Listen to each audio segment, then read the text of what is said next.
ಇರತಕ್ಕಂಥ ರೀತಿಯಲ್ಲಿ ಯೋಜನೆಗಳನ್ನು ಅನುಷ್ಠಾನಕ್ಕೆ ತರಬೇಕು ಅನ್ನೋದ್ರ ಬಗ್ಗೆ ಸರ್ಕಾರ ಗಮನ ಕೊಡಲಿಲ್ಲ ಅಂತ ಹೇಳಿ. ಸರ್, ಈಗ ನೀವು ಕೇಂದ್ರ ಸಚಿವರಾದ್ರಿ ಸರ್, ಕೇಂದ್ರ ಕೈಗಾರಿಕಾ ಸಚಿವರಾದ್ರಿ. ಅಜ್ಜವ್ರು ಹೇಳೋದು ಏನಂತಂದ್ರೆ ವಿಶೇಷ ಕೈಗಾರಿಕಾ ನೀತಿ ನಮ್ಮ ಕೊಪ್ಪಳಕ್ಕೆ ಕೊಡ್ರಿ ನೀವು. ಇಡೀ ಕೊಪ್ಪಳ ತಾಲೂಕು ತಿಪ್ಪಿಯಾಗಿದೆ ಅಂತ ಸರ್ ಕಾರ್ಖಾನೆಗಳಿಂದ. ಪರಮ ಪೂಜ್ಯ ಸ್ವಾಮೀಜಿ ಅವರ ಮಾತಿಗೆ ನನ್ನ ಸಂಪೂರ್ಣ ಬೆಂಬಲ ಇದೆ. ನಾನು 14 ತಿಂಗಳು 2ನೇ ಬಾರಿ ಮುಖ್ಯಮಂತ್ರಿ ಆದಾಗ ಎಲೆಕ್ಟ್ರಾನಿಕ್ ಟಾಯ್ಸ್ನ ತಯಾರಿಕೆ ಮಾಡ್ತಕ್ಕಂಥ ಒಂದು ಘಟಕ ಅಂದರೆ ಇಂಡಸ್ಟ್ರಿಯಲ್ ಕ್ಲಸ್ಟರ್ ಕೊಪ್ಪಳದಲ್ಲಿ ಪ್ರಾರಂಭ ಮಾಡಬೇಕು ಅಂತಕ್ಕಂಥದ್ದು ತೀರ್ಮಾನ ಮಾಡಿದೆ. ಟಾಯ್ ಇಂಡಸ್ಟ್ರಿನ ಪ್ರಾರಂಭ ಮಾಡಬೇಕು ಅಂತ. ಬಹುಶಃ ಈಗ ಒಂದು 500 ಕೋಟಿ ಇನ್ವೆಸ್ಟ್ಮೆಂಟ್ ಆಗಿದೆ. ಹಲವಾರು ಆನ್ಸಿಲರಿ ಯೂನಿಟ್ಗಳು ಬರಬೇಕಿಲ್ಲ. ನನ್ನ ಉದ್ದೇಶ ಇದ್ದಂಥದ್ದು ಕನಿಷ್ಠ 1 ಲಕ್ಷ ಯುವಕರಿಗೆ ಉದ್ಯೋಗ ದೊರಕಬೇಕಾಗಿತ್ತು. 9 ಇಂಡಸ್ಟ್ರಿಯಲ್ ಕ್ಲಸ್ಟರ್ಗಳನ್ನು ರಾಜ್ಯದಲ್ಲಿ ತರಬೇಕು ಅಂತಕ್ಕಂಥ ಉದ್ದೇಶದಿಂದ ನಾನು 14 ತಿಂಗಳು ಆ ಶಾರ್ಟ್ ಪೀರಿಯಡ್ನಲ್ಲಿ ಮುಖ್ಯಮಂತ್ರಿ ಇದ್ದಾಗ ಕಾರ್ಯಕ್ರಮ ಜಾರಿಗೆ ತಂದೆ. ಅದಕ್ಕೆ 500 ಕೋಟಿ ಸಬ್ಸಿಡಿಯನ್ನು ಇಟ್ಟಿದ್ದೆ. ಕಲಬುರಗಿನಲ್ಲಿ, ಬೀದರ್ನಲ್ಲಿ, ಬಳ್ಳಾರಿನಲ್ಲಿ ಮತ್ತು ಚಿತ್ರದುರ್ಗ, ಮೈಸೂರು, ಹೀಗೆ 9 ಭಾಗದಲ್ಲಿ ಇಂಡಸ್ಟ್ರಿಯಲ್ ಕ್ಲಸ್ಟರ್ಗಳು ಚೈನಾದಲ್ಲಿ ಯಾವ ರೀತಿ ಇದೆ ಆ ಕಾಂಪಿಟ್ ವಿತ್ ಚೈನಾ ಅಂತಕ್ಕಂಥ ಯೋಜನೆಯನ್ನೇ ತರಬೇಕು ಅಂತ ಹೊರಟಿದ್ದಾನೆ.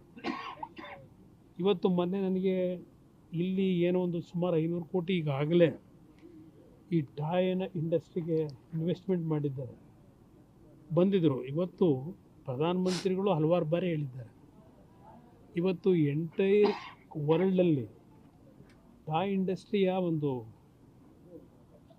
ಚಟುವಟಿಕೆಗಳು ಎಷ್ಟು ಲಕ್ಷಾಂತರ ಕೋಟಿ ವ್ಯವಹಾರ ಇದೆ. ಇದರ ಸಿಂಹಪಾಲು ಇವತ್ತು ಚೈನಾದವರು ಇವತ್ತು ಪಡಿತಾ ಇದ್ದಾರೆ. ಇವತ್ತು ಅದಕ್ಕೆ ಪರ್ಯಾಯವಾಗಿ ಕರ್ನಾಟಕದಲ್ಲಿ ನಮ್ಮ ದೇಶದಲ್ಲಿ ತರಬೇಕು ಅಂತಕ್ಕಂಥದ್ದು ನಾನು ಉದ್ದೇಶ ಇಟ್ಕೊಂಡು ಮಾಡಿದ್ದು. ಇವತ್ತು ಅದು ಇನ್ನೂ ದೊಡ್ಡ ಮಟ್ಟದಲ್ಲಿ ಬೆಳಿಬೇಕು. ಪರಮಪೂಜ್ಯ ಸ್ವಾಮೀಜಿಯವರು ಹೇಳಿದ್ದಾರೆ, ಸತ್ಯ ಇದೆ. ಇವತ್ತು ಯುವಕರಿಗೆ ಉದ್ಯೋಗದ ಕೊರತೆ ಇದೆ, ನಿರುದ್ಯೋಗದ ಸಮಸ್ಯೆ ಎದುರಿಸ್ತಾ ಇದ್ದೇವೆ. ಇವತ್ತು ಆ ಟಾಯ್ ಇಂಡಸ್ಟ್ರಿ ಬಗ್ಗೆ ಭಾಳ ದೊಡ್ಡ ಮಟ್ಟದ ಚರ್ಚೆಗಳು ನಡೀತಾ ಇದೆ. ಇವತ್ತು ವಿಶ್ವದಲ್ಲೇ ದೊಡ್ಡ ಮಟ್ಟದ ಡಿಮ್ಯಾಂಡ್ಸ್ ಇದೆ. ಅಲ್ಲ ಸರ್, ಅವ್ರು ಹೇಳಿದ್ದು ಈ ಕಾರ್ಖಾನೆಗಳು ಏನು ನಾನು ಆ ಕಾರ್ಖಾನೆಗಳ ಬಗ್ಗೆ ಚರ್ಚೆ ಮಾಡೋದು, ಆ ಕಾರ್ಖಾನೆಗಳ ಬಗ್ಗೆ ಚರ್ಚೆ ಮಾಡೋದು. ನಾನು ಏನು ಮಾಡಬೇಕು ಅಂತ ಹೊರಟಿದ್ದೆ ಅನ್ನೋದನ್ನ ಹೇಳ್ತಾ ಇದ್ದೇನೆ.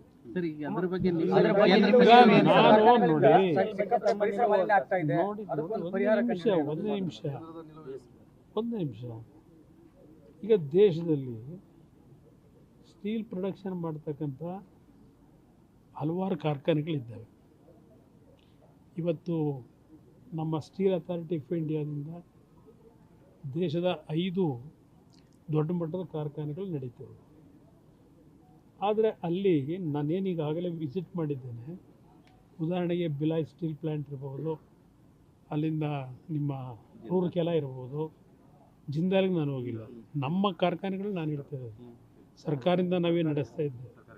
ಅದೇ ರೀತಿಯಲ್ಲಿ ನಮ್ಮ ಬೊಕಾರೋ ಸ್ಟೀಲ್ ಪ್ಲ್ಯಾಂಟ್ ಇರ್ಬೋದು, ಅಲ್ಲೆಲ್ಲ 30,000-35,000 ಎಕರೆ ಪ್ರದೇಶದಲ್ಲಿ ಪ್ಲ್ಯಾಂಟ್ಗಳನ್ನು ಹಾಕಿದ್ದಾರೆ. ಪರಿಸರಕ್ಕೆ ಆಗ್ತಕ್ಕಂಥ ಹಾನಿಯನ್ನು ಇವತ್ತು ತಡೆಯತಕ್ಕಂಥ ನಿಟ್ಟಿನಲ್ಲಿ ಅರಣ್ಯೀಕರಣ ಇರ್ಬೋದು ಮತ್ತು ಟೌನ್ಶಿಪ್ಗಳ ನಿರ್ಮಾಣ ಆಗಿದೆ. ಇವತ್ತು ಒಂದು ಉತ್ತಮವಾದಂಥ ರೀತಿಯಲ್ಲಿ ವಾತಾವರಣ ಇದೆ.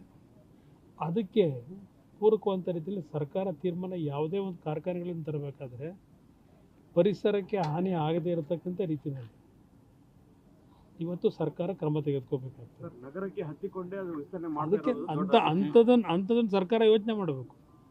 ಅಂಥದಕ್ಕೆ ಅವಕಾಶ ಕೊಡಬಾರ್ದು. ಜನಸಾಮಾನ್ಯರ ಇದು ಕೇಂದ್ರ ಸರ್ಕಾರ ಮಾಡಿದ್ದಲ್ಲ. ಯಾವುದೇ ಸರ್ಕಾರ ಇರಲಿ, ಯಾವುದೇ ಸರ್ಕಾರ ಇರಲಿ, ಜನಸಾಮಾನ್ಯರ ಒಂದು ಬದುಕಿನ ಮೇಲೆ, ಆರೋಗ್ಯದ ಮೇಲೆ ಸಮಸ್ಯೆ ಆಗದೇ ಇರತಕ್ಕಂಥ ರೀತಿಯಲ್ಲಿ ಇವತ್ತು ಕಾರ್ಯಕ್ರಮಗಳನ್ನು ರೂಪಿಸಬೇಕು. ಇವತ್ತು ನಮ್ಮ ಕೇಂದ್ರ ಸರ್ಕಾರದ ನೀತಿನೇ ಯಾವೊಂದು ಕಾರ್ಬನ್ ಎಮಿಷನ್ ಇದೆ ಅದನ್ನು ಇವತ್ತು ಕಡಿತಗೊಳಿಸಬೇಕು ಅಂತ ಹಲವಾರು ರೀತಿಯ ಯೋಜನೆಗಳನ್ನು ಕೇಂದ್ರ ಸರ್ಕಾರದ ಅನುಷ್ಠಾನಕ್ಕೆ ತರ್ತಾ ಇದ್ದೇವೆ. ಗ್ರೀನ್ ಸ್ಟೀಲ್ ಪ್ರೊಡಕ್ಷನ್ ಇರ್ಬೋದು, ಹೈಡ್ರೋಜನ್ ಉಪಯೋಗ ಮಾಡಿ ಇವತ್ತು ಪ್ರೊಡಕ್ಷನ್ ಮಾಡ್ತಕ್ಕಂಥದ್ದು ಇರ್ಬೋದು. ಹೀಗೆ ಹಲವಾರು ರೀತಿಯಲ್ಲಿ ಇವತ್ತು ಪರಿಸರದ ಮೇಲೆ ಆಗ್ತಾ ಇರತಕ್ಕಂಥ ಹಾನಿಗೆ ಯಾವ ರೀತಿಯಲ್ಲಿ ತಡೆ ಇದನ್ನು ಕಂಟ್ರೋಲ್ ತರಬೇಕು ಅನ್ನೋದಕ್ಕೆ ಹಲವಾರು ಯೋಜನೆಗಳನ್ನು ತರ್ತಾ ಇದ್ದಾರೆ. ಸರ್, ಕೇಂದ್ರ ಸರ್ಕಾರದ ನಿಲುವೇನು ಈ ವಿಚಾರದಲ್ಲಿ? ಜನಸಾಮಾನ್ಯರು ಇಲ್ಲಿ ಹೋರಾಟ ಮಾಡ್ತಾ ಕೇಂದ್ರ ಇದ್ದಾರೆ. ಸರ್ಕಾರದ ಅಲ್ಲ, ಪ್ರಶ್ನೆ ನೀವು ಸರ್ಕಾರ ಆಗಿರೋದು. ನಾನು ಸರ್, ಈಗ ನೀವು ಒಂದು ಈ ನಿಮಿಷ ರಾಜ್ಯದ- ಇರಿ, ಸರ್, ಒಂದು ಈ ನಿಮಿಷ ರಾಜ್ಯದ ಇರಿ, ನೀವು ಒಂದು ಮುಖ್ಯಮಂತ್ರಿಗಳಾಗಿ- ನಿಮಿಷ ಇರಿ, ಒಂದು ನಿಮಿಷ ಇರಿ. ಕೇಂದ್ರ ಸರ್ಕಾರದ ಮುಂದೆ ಈ ಪ್ರಸ್ತಾವನೆ ಬಂದಿಲ್ಲ. ಇದು ರಾಜ್ಯ ಸರ್ಕಾರದ ನಡುವೆ ಇಲ್ಲಿ ಯಾರೋ ಒಂದು ಲೋಕಲ್ ಕಂಪನಿ ಏನಿದೆ ಅವರವ್ರ ನಡುವೆ ನಡೆದಿರ್ತಕ್ಕಂಥ ಒಳ ಒಪ್ಪಂದ ಅಲ್ಲ, ಒಪ್ಪಂದ. ಇದು ನನ್ನ ಮುಂದೆ ಇದೇನು ಬಂದಿಲ್ಲ ಪ್ರಪೋಸಲ್ಲು, ಕೇಂದ್ರ ಸರ್ಕಾರದ ಮುಂದೆ ಬಂದಿಲ್ಲ. ಇದು ರಾಜ್ಯ ಸರ್ಕಾರ ಮತ್ತು ಅವರ ನಡುವೆ ನಡೆದಿರ್ತಕ್ಕಂಥ ಒಪ್ಪಂದ. ನಾನು ರಾಜ್ಯ ಸರ್ಕಾರಕ್ಕೆ ಮೊದಲೇ ಹೇಳಿದ್ದೇನೆ ಇದನ್ನು ಮಾಡಿದಾಗಲೇ ಜನತೆಯ ವಿರೋಧಕ್ಕೆ ಮತ್ತು ಜನರಿಗೆ ಅನಾನುಕೂಲ ಆಗ್ತಕ್ಕಂಥ ರೀತಿಯಲ್ಲಿ ಯೋಜನೆಗಳನ್ನು ತರಬೇಡಿ ಅಂತ ಹೇಳಿ.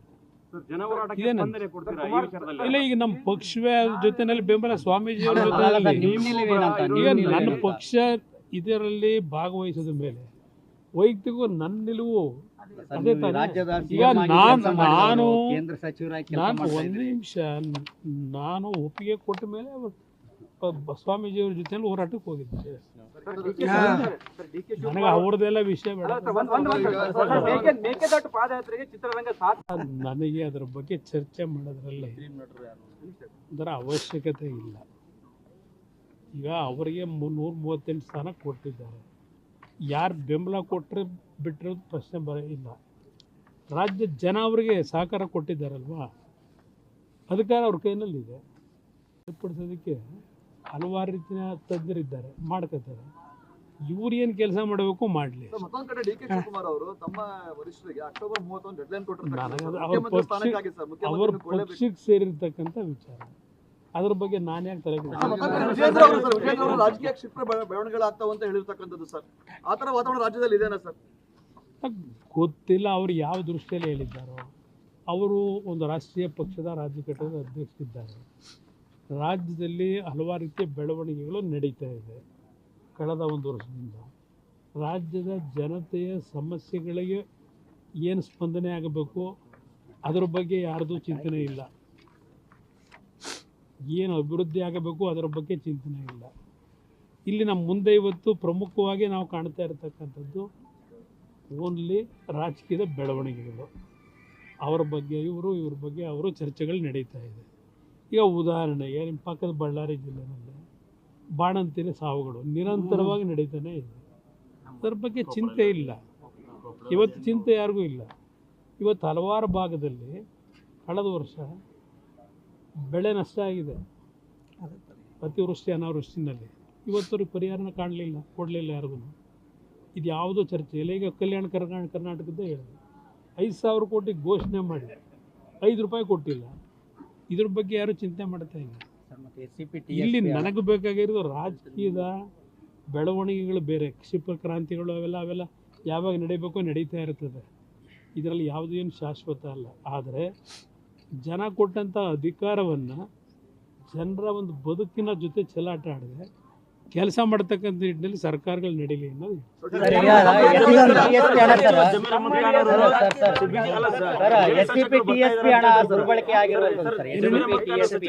ಹಣವನ್ನು ಗ್ಯಾರಂಟಿಗಳಿಗೆ ಬಳಕೆ ಮಾಡ್ತಿರುವಂತ ಸರ್, ಇದರ ವಿಚಾರವಾಗಿ ಪ್ರತಿಭಟನೆ ನಡೀತಾ ಇದೆ. ಬರೀ SCP ಯಾಕೆ ಹೇಳ್ತೀರಿ?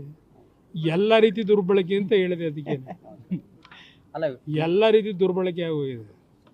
ರೈತರ ಹಣನೂ ದುರ್ಬಳಕೆ ಆಗಿದೆ, ಬಡವರ ಹಣನೂ ದುರ್ಬಳಕೆ ಆಗಿದೆ. ಅದರಿಂದ ಇಲ್ಲಿ ಪ್ರಶ್ನೆ ಒಂದು ಇಲಾಖೆದಲ್ಲ, ಎಲ್ಲ ಇಲಾಖೆಗಳ ಪರಿಸ್ಥಿತಿ ಏನಾಗಿದೆ ಅನ್ನೋದು ಎಲ್ರಿಗೂ ಗೊತ್ತಿರೋ ವಿಚಾರ. ರಾಜ್ಯಾಧ್ಯಕ್ಷರ ನೇಮಕ ಎಷ್ಟರಲ್ಲಿ ಆಗುತ್ತೆ ಅಂತ ಮಾತುಕತೆ? ಎಲ್ಲ ಚುನಾವಣಾ ಪ್ರಕ್ರಿಯೆಗಳಾಗಬೇಕು, ನಂತರ ಮಾಡ್ತಾರೆ. ಸರ್, ಸಚಿವ ಜಮೀರ್ ಅಹ್ಮದ್ ಖಾನ್ ಅವರು ಹೇಳ್ತಾ ಇದ್ದಾರೆ ಸರ್, JDS ನವರು 8-10 ಜನ ನಾವು ಕಾಂಗ್ರೆಸ್ ಪಕ್ಷಕ್ಕೆ ಸೇರ್ತಾರಂತೆ ಶೀಘ್ರದಲ್ಲಿ ಅಂತ ಹೇಳ್ತಾರೆ. ಯಾರ್ಯಾರು ಏನೇನಾಗ್ತಾರೆ ಕಾಲ ವಿಜ್ಞಾನ ಮಾಡ್ತದೆ, ಬನ್ನಿ ನೋಡೋಣ. ಪಕ್ಷದ ಅಧ್ಯಕ್ಷ ಆಗಿರ್ತಕ್ಕಂಥ ಭೂಮಿರೆಡ್ಡಿ ಅವರ ಮನೆ ಕುಟುಂಬದ ಮದುವೆ ಕಾರ್ಯಕ್ರಮಕ್ಕೆ ಬಂದಿದ್ದೀನಿ. ನಿನ್ನೆ ದಿನ ಮಂತಾಲಿನಲ್ಲಿ ರಾಘವೇಂದ್ರ ಸ್ವಾಮಿಗಳ 6 ದಿನದ ಕಾರ್ಯಕ್ರಮಕ್ಕೆ ಮಂತಾಲಿದ ಸ್ವಾಮೀಜಿಯವರು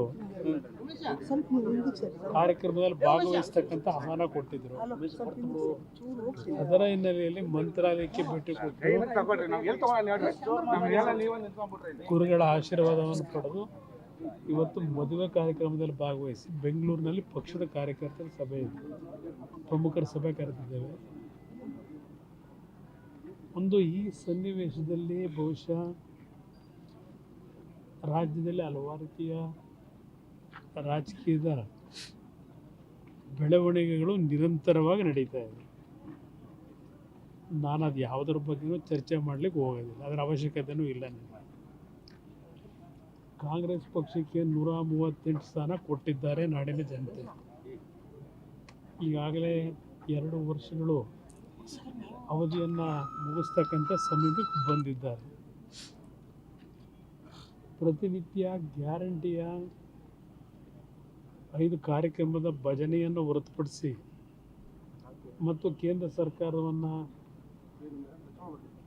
ದೂಷಣೆ ಮಾಡ್ತಕ್ಕಂಥದ್ದು ಹೊರತುಪಡಿಸಿ ಮತ್ತೇನೂ ಈ ಸರ್ಕಾರದಿಂದ ನಾವು ನಿರೀಕ್ಷೆ ಇಡಲಿಕ್ಕೆ ಸಾಧ್ಯ ಆಗಿಲ್ಲ. ಬಹುಶಃ ಕಳೆದ ವರ್ಷದ ಅಂದರೆ 24-25ನೇ ಸಾಲಿನ ಕಲ್ಯಾಣ ಕರ್ನಾಟಕಕ್ಕೆ ಬಜೆಟ್ನಲ್ಲಿ ರಾಜ್ಯ ಸರ್ಕಾರ ಸುಮಾರು 5,000 ಕೋಟಿ ರೂಪಾಯಿಗಳ ಅನುದಾನವನ್ನು ಕಲ್ಯಾಣ ಕರ್ನಾಟಕದ ಅಭಿವೃದ್ಧಿಗೆ ಮೀಸಲಿಡುತ್ತೇವೆ, ಕ್ರಿಯಾ ಯೋಜನೆಯನ್ನು ಸಿದ್ಧಪಡಿಸ್ಲಿಕ್ಕೆ ಹೇಳಿದ್ದೇವೆ. ಇದೆಲ್ಲವನ್ನು ಹೇಳಿದ್ದು ನೆನಪಿನಲ್ಲಿದೆ ನನಗೆ. ಆದರೆ 5,000 ಕೋಟಿಯಲ್ಲಿ 5 ನಯಾ ಪೈಸೂ ಸಹ ಕಲ್ಯಾಣ ಕರ್ನಾಟಕದ ಅಭಿವೃದ್ಧಿಗೆ ಈ ಕ್ಷಣದವರೆಗೆ ಹಣ ಬಿಡುಗಡೆಯಾಗಿಲ್ಲ. ನನ್ನ ಅಭಿಪ್ರಾಯದಲ್ಲಿ ಸರ್ಕಾರದಲ್ಲಿ ಖಜಾನೆ ಖಾಲಿ ಇಲ್ಲ, ಸರ್ಕಾರದಲ್ಲಿ ದುಡ್ಡಿದೆ. ಆದರೆ ಸರ್ಕಾರ ನಡೀತಾ ಇರತಕ್ಕಂಥ ಮಾರ್ಗದಲ್ಲಿ ದುರ್ಬಳಕೆಗಳ ಮುಖಾಂತರ ಅಭಿವೃದ್ಧಿಗೆ ಪೂರಕವಂಥ ಕಾರ್ಯಕ್ರಮಗಳಿಗೆ ಕೊಡಬೇಕಾದಂಥ ಹಣ ದೊಡ್ಡ ಮಟ್ಟದಲ್ಲಿ ಸೋರಿಕೆ ಆಗ್ತಾ ಇರತಕ್ಕಂಥ ಹಿನ್ನೆಲೆಯಲ್ಲಿ ಅಭಿವೃದ್ಧಿ ಕುಂಠಿತ ಆಗಿದೆ ಅನ್ನೋದು ನನ್ನ ಅಭಿಪ್ರಾಯ. ದುರ್ಬಳಕೆ ಅಂದರೆ ನಿಮಗೆ ಗೊತ್ತಲ್ಲ, ಈಗೆಲ್ಲ ಇವತ್ತು ಯಾರ ಪಾಪ ನಿಮ್ಮ ಗುತ್ತಿಗೆದಾರರು ಇವತ್ತು ಸಹ ಒಂದೇನು ಹೇಳಿಕೆ ಕೊಟ್ಟಿರ್ಬೇಕಲ್ವ, ದಯಾಮರಣಕ್ಕೆ ಮತ್ತು ನೀವು ಹಿಂದಿನ ದಿನಗಳ ಹೋಲಿಕೆ ಮಾಡಿದಾಗ ಕಮಿಷನ್ ಹೆಚ್ಚಿನ ರೀತಿಯಲ್ಲಿ ಪಡೀತಕ್ಕಂಥ ಒತ್ತಡ ಆಗ್ತಾ ಇದ್ದೀರಿ ಅಂತಕ್ಕಂಥದ್ದನ್ನು ಗುತ್ತಿಗೆದಾರರು ಇವತ್ತು ಸಹ ಹೇಳಿದ್ದಾರೆ. ನಿನ್ನೆ ಇಲ್ಲಿ ಅಭಿವೃದ್ಧಿಗೆ ಕೊಡಬೇಕಾದಂಥ ಹಣ ಯಾವ ರೀತಿ ಇವತ್ತು ಸೋರಿಕೆ ಆಗ್ತಿದೆ ಅಂತಕ್ಕಂಥದ್ದು ನಿಮಗೆಲ್ಲರಿಗೂ ಗೊತ್ತಿರೋ ವಿಚಾರ. ಈಗ ಉದಾಹರಣೆಗೆ ನಿಮ್ಮ ವಾಲ್ಮೀಕಿ ಅಭಿವೃದ್ಧಿ ನಿಗಮದ್ದು ಎಲ್ಲರಿಗೂ ಗೊತ್ತಿರತಕ್ಕಂಥ ವಿಚಾರ. ಹೋಲಿ ಆ ದುಡ್ಡೆಲ್ಲ ವಾಪಸ್ ವಾಪಸ್ಸು. ಅದರಿಂದ ದುರ್ಬಳಕೆ ಅನ್ನೋದು ಯಾವ ರೀತಿ ಅಂದರೆ ಇದೊಂದು ಸುಮ್ಮನೆ ಉದಾಹರಣೆ ಕೊಟ್ಟೆ ನಿಮಗೆ. ಅದು ಭಾಳ ಹೇಳಬೇಕು ಅನ್ನೋದಾದರೆ ಈ ರಾಜ್ಯದಲ್ಲಿ ನಾಡಿನ ಜನತೆ ಸರ್ಕಾರದ ಖಜಾನೆಯನ್ನು ತುಂಬಿಸ್ತಕ್ಕಂಥ ಕೆಲಸದಲ್ಲಿ ನಾಡಿನ ಜನತೆ ಸಂಪೂರ್ಣವಾಗಿ ಸರ್ಕಾರಕ್ಕೆ ಸಹಕಾರ ಕೊಟ್ಟಿದ್ದಾರೆ. ನೀವೆಲ್ಲ ಗಮನಿಸ್ತಾ ಇದ್ದೀವಿ, ಕಳೆದ 2 ವರ್ಷದಲ್ಲಿ ಗ್ಯಾರಂಟಿ ಕಾರ್ಯಕ್ರಮಗಳನ್ನು ಕೊಡ್ತಕ್ಕಂಥ ಹಿನ್ನೆಲೆಯಲ್ಲಿ ಆ ಒಂದು ಕಾರಣಗಳನ್ನು ಕೊಟ್ಟು ಯಾವ ಬಾಪ್ನಲ್ಲಿ ಎಷ್ಟೆಷ್ಟು ತೆರಿಗೆಯನ್ನು ಏರಿಕೆ ಮಾಡಿ ಜನಗಳ ಜೋಬಕ್ಕೆ ಕೈ ಹಾಕಿದ್ದಾರೆ. ಆ ಹೆಚ್ಚಿನ ಒಂದು ತೆರಿಗೆ ಹಾಕಿ ಹಣ ಸಂಗ್ರಹ ಮಾಡಿ ಎಲ್ಲಿ ಹೋಗ್ತಿದೆ? ಇದು ನಾನು ಹೇಳ್ತಾ ಇರತಕ್ಕಂಥ ಸರ್ಕಾರದಲ್ಲಿ ಹಣದ ಕೊರತೆ ಇಲ್ಲ. ಆದರೆ ಈ ಸರ್ಕಾರ ಯಾವ ರೀತಿಯಲ್ಲಿ ಇವತ್ತು ನಾಡಿನ ಜನತೆ ಸಂಪತ್ತನ್ನು ಯಾವ್ಯಾವ ಅಪಮಾರ್ಗದಲ್ಲಿ ಅದನ್ನು ಇವತ್ತು ದುರ್ಬಳಕೆ ಮಾಡಿದ್ದಾರೆ ಅನ್ನೋದೇ ಮುಖ್ಯ ಇಲ್ಲಿ. ಸರ್, ಈಗ ಲೋಕಲ್ ಸರ್ BSPL ಅನ್ನೋ ಕಾರ್ಖಾನೆ ಕೊಪ್ಪಳದ ಬಳಿ ನೋಡದೆ ಪರಮಪೂಜ್ಯ ಸ್ವಾಮೀಜಿಯವರ ನೇತೃತ್ವದಲ್ಲೇ ಇತ್ತೀಚೆಗೆ ಒಂದು ಭಾಗದ ಈ ಒಂದು ಕೊಪ್ಪಳ ಜಿಲ್ಲೆಯ ಪಕ್ಷಭೇದ ಮರೆತು ಬಹುಶಃ ನಮ್ಮ ಚಂದ್ರಶೇಖರ್ ಅವರು ಇಲ್ಲಿದ್ದಾರೆ ಜೊತೆಯಲ್ಲಿ, ಅವರು ಸಹ ಭಾಗವಹಿಸಿ ಪತ್ರಿಕೆಯಲ್ಲಿ ಗಮನಿಸಿದ್ದೇನೆ. ಇವತ್ತು ಇಲ್ಲಿ ಆ ಕೈಗಾರಿಕೆಯನ್ನು ಕಾರ್ಖಾನೆಯನ್ನು ತರ್ತಕ್ಕಂಥದ್ದಕ್ಕೆ ಕಬ್ಬಿಣದ ಅದಿರಿನ ಕಾರ್ಖಾನೆಯನ್ನು ಪರಮಪೂಜ್ಯ ಸ್ವಾಮೀಜಿಯವರ ನೇತೃತ್ವದಲ್ಲಿ ವಿರೋಧ ವ್ಯಕ್ತಪಡಿಸಿದ್ದಾರೆ. ನಾನು ಹೇಳ್ತಕ್ಕಂಥದ್ದು ಸರ್ಕಾರ ಈ ವಿಷಯದಲ್ಲಿ ಕೂತು ಸಾರ್ವಜನಿಕರ ಜೊತೆ ಚರ್ಚೆ ಮಾಡಬೇಕು, ಸ್ವಾಮೀಜಿಯವರ ಜೊತೆಲೂ ಚರ್ಚೆ ಮಾಡಬೇಕು. ಯಾವುದೇ ರೀತಿ ಪರಿಸರಕ್ಕೆ ಹಾನಿ ಆಗದೇ ಇರತಕ್ಕಂಥ ರೀತಿಯಲ್ಲಿ ಯೋಜನೆಗಳನ್ನು ಅನುಷ್ಠಾನಕ್ಕೆ ತರಬೇಕು ಅನ್ನೋದ್ರ ಬಗ್ಗೆ ಸರ್ಕಾರ ಗಮನ ಕೊಡಲಿಲ್ಲ ಅಂತ ಹೇಳಿ. ಸರ್, ಈಗ ನೀವು ಕೇಂದ್ರ ಸಚಿವರಾದ್ರಿ ಸರ್, ಕೇಂದ್ರ ಕೈಗಾರಿಕಾ ಸಚಿವರಾದ್ರಿ. ಅಜ್ಜವ್ರು ಹೇಳೋದು ಏನಂತಂದ್ರೆ ವಿಶೇಷ ಕೈಗಾರಿಕೆ ನೀತಿ ನಮ್ಮ ಕೊಪ್ಪಳಕ್ಕೆ ಕೊಡ್ರಿ ನೀವು. ಇಡೀ ಕೊಪ್ಪಳ ತಾಲೂಕು ಇಡೀ ಕೊಪ್ಪಳ ತಾಲೂಕು ತಿಪ್ಪಿಯಾಗಿದೆ ಅಂತ ಸರ್ ನಾನು ಕಾರ್ಖಾನೆಗಳಿಂದ. ಪರಮ ಪೂಜ್ಯ ಸ್ವಾಮೀಜಿಯವರ ಮಾತಿಗೆ ನನ್ನ ಸಂಪೂರ್ಣ ಬೆಂಬಲ ಇದೆ. ನಾನು 14 ತಿಂಗಳು 2ನೇ ಬಾರಿ ಮುಖ್ಯಮಂತ್ರಿ ಆದಾಗ ಎಲೆಕ್ಟ್ರಾನಿಕ್ ಟಾಯ್ಸ್ನ ತಯಾರಿಕೆ ಮಾಡ್ತಕ್ಕಂಥ ಒಂದು ಘಟಕ ಅಂದರೆ ಇಂಡಸ್ಟ್ರಿಯಲ್ ಕ್ಲಸ್ಟರ್ ಕೊಪ್ಪಳದಲ್ಲಿ ಪ್ರಾರಂಭ ಮಾಡಬೇಕು ಅಂತಕ್ಕಂಥದ್ದು ತೀರ್ಮಾನ ಮಾಡಿದೆ. ಟಾಯ್ ಇಂಡಸ್ಟ್ರಿನ ಪ್ರಾರಂಭ ಮಾಡಬೇಕು ಅಂತ. ಬಹುಶಃ ಈ ಒಂದು 500 ಕೋಟಿ ಇನ್ವೆಸ್ಟ್ಮೆಂಟ್ ಆಗಿದೆ. ಹಲವಾರು ಆನ್ಸಿಲರಿ ಯೂನಿಟ್ಗಳು ಬರಬೇಕಿಲ್ಲಿ. ನನ್ನ ಉದ್ದೇಶ ಇದ್ದಂಥದ್ದು ಕನಿಷ್ಠ 1 ಲಕ್ಷ ಯುವಕರಿಗೆ ಉದ್ಯೋಗ ದೊರಕಬೇಕಾಗಿತ್ತು. 9 ಇಂಡಸ್ಟ್ರಿಯಲ್ ಕ್ಲಸ್ಟರ್